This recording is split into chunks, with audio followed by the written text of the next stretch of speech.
Hi, everyone. I'm retired meteorologist Pat Prokop. Well, not so much retired, but I'm still doing the broadcasting from the house. Anyway, today is Tuesday, October 7th. I'm right here in Savannah, Georgia.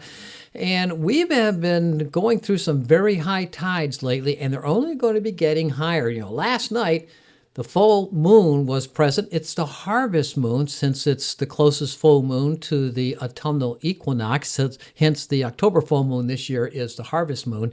And there you can see the picture of the moon from last night I took from my own backyard right here in Savannah and the heavenly backyard. Anyway, the moon is also in its closest point in its orbit around the Earth. That's called perigee, and it happens, of course, once a month. But different perigees are closer than others, and this one's particularly close.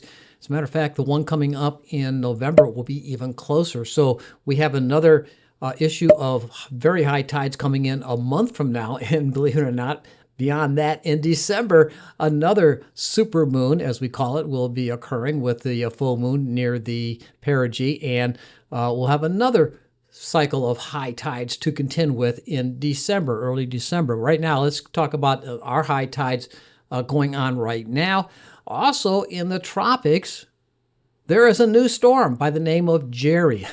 A name that I can easily pronounce finally. Anyway, Jerry is a tropical storm. How will that affect us? And what about the rains? We've been having rains coming in off the Atlantic Ocean. Let's talk all about that right now. So let's get right into it. Go to the radar summary. Here it is right now. And there we can see a band of showers still coming in off the Atlantic Ocean, moving inland. We've been getting spurts of rain showers, about a quarter of an inch of rain each and every day. Of course, Sunday we had anywhere between 1 and 2 inches in several locations. Some locations up to almost 3 inches of rain Sunday morning into early afternoon. But right now, we're just seeing the light scattered showers moving on in. All right.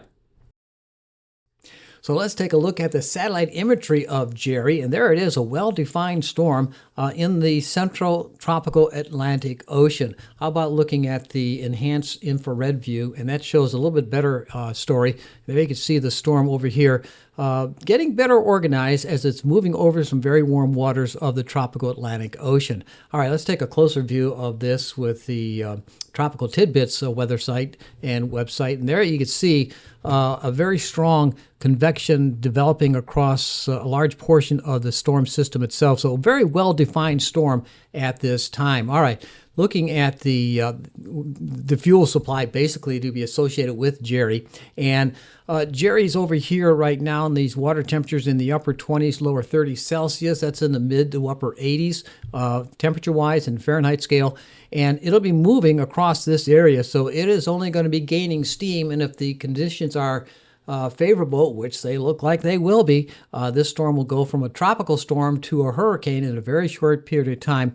Now, will it explode like the last couple of storms in the that portion of the Atlantic with those warm water temperatures? Well, it's possible. It's definitely going to grow stronger as it moves on in. So where it's going to be moving to, well, let's take a look at the National Hurricane Center graphic. And there you can see the system as a tropical storm, but by tomorrow, it should become a hurricane and then possibly flirting with a Category 2 hurricane. But as it curves off to the north, keeping it well east of the east coast of the United States, and of course, Georgia and South Carolina, we're part of the United States. Anyway, there it is, moving off to the north. But once again, it looks like it'll be threatening Bermuda. Bermuda's been getting hammered this summer with hurricanes and tropical storms, and this storm here could possibly affect Bermuda on Sunday or Monday, There's a possible Category 2 hurricane, so we'll have to keep an eye on that for them. But the other conditions I want to look at is the tide data. The tides have been very high across our region.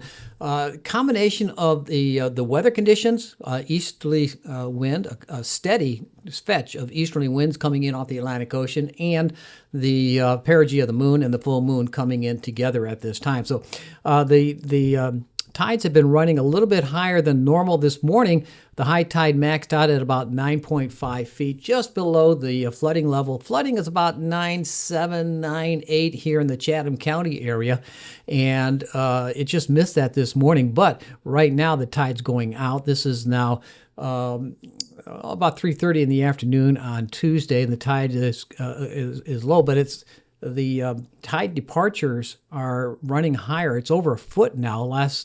This morning when it was at high tide, it was about a half foot. Now it's about a foot departure. So the wind's holding in the tide as it's trying to go out. It's not getting out as far. And then when it comes up later on this evening, it'll be even higher, perhaps about where it was this morning. But it's tomorrow morning I'm more concerned about. So let's take a look at the wind forecast, because that's going to play a portion of this. With the moon being at perigee tomorrow, that's when it's going to be its strongest gravitational pull upon the Earth, a combination of the sun and the moon, but the moon particularly. And any easterly winds will push that tide even higher. So let's take a look at the winds. And there we have it right now. And those winds will be steady from the east over the next 24 hours throughout the day on Wednesday. Steady, a little bit lighter, but still steady from the east. And that's going to push the tide up at least a foot higher than the event where it'd be just from the gravitational effects of the sun and the moon, which we call the astronomical effects. But here we might have to add in the meteorological effects to the astronomical effects, and that's going to give us much higher tides.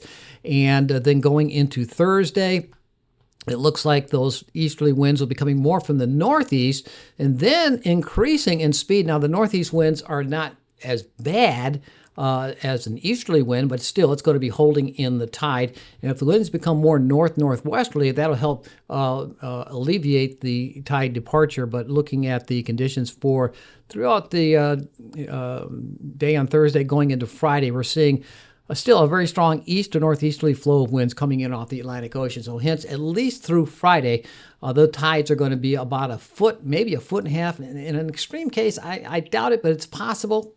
2 feet above the astronomical tide departure. So let's take a look at the forecast tides from my website, savannahpat.name. And there you see it this morning at 8:33. It was at 8.9 feet. This evening's tide will be 8.3. Even though the departure is going to be about a foot or more, there's wiggle room, as we call it, for that water to rise.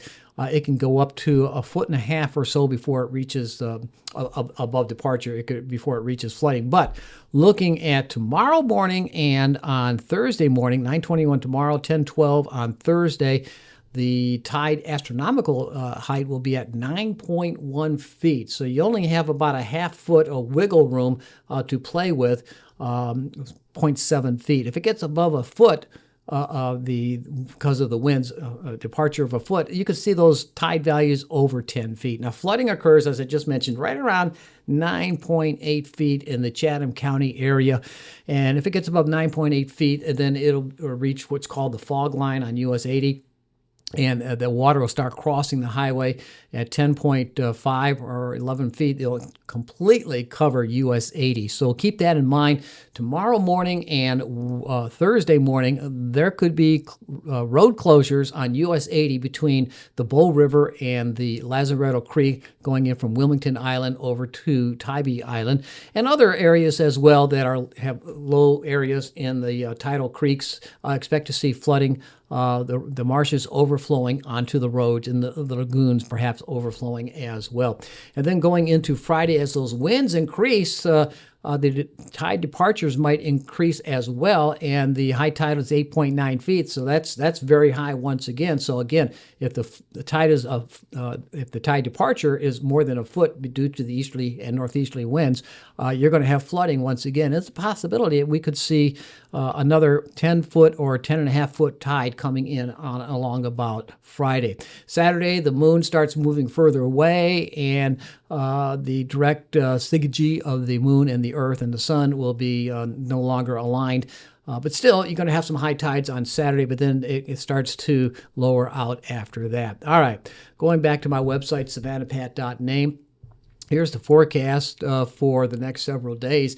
Now, didn't mention this earlier, but I want to mention it now. It looks like after this potential coastal flooding event is past, it's going to get windy on Thursday and Friday. That's the front passing on in. Temperatures are going to drop. Look at the highs on Thursday, 74 on Friday, but look at the lows in the low 60s to upper 50s coming in over the weekend.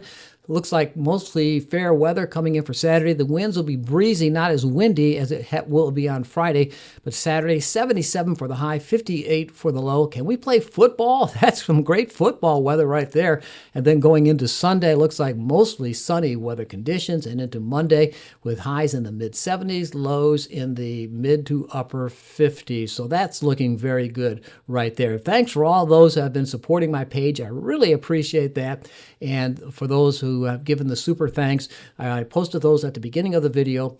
So that really helps this channel keep it up and running. And not only the channel, but the website as well. These all take some revenue to keep going and so forth. And I appreciate the support for those who would like to see this local weather information on your own personal computer, phone, or tablet. So with that being said, watch out for those morning high tides, particularly in the coastal counties, obviously, and US 80 perhaps will have some issues between Lazaretto Creek and the Bull River. So looking forward to this weather coming in on this weekend, and it's going to be awfully nice fall weather. With that being said, see you later. Bye.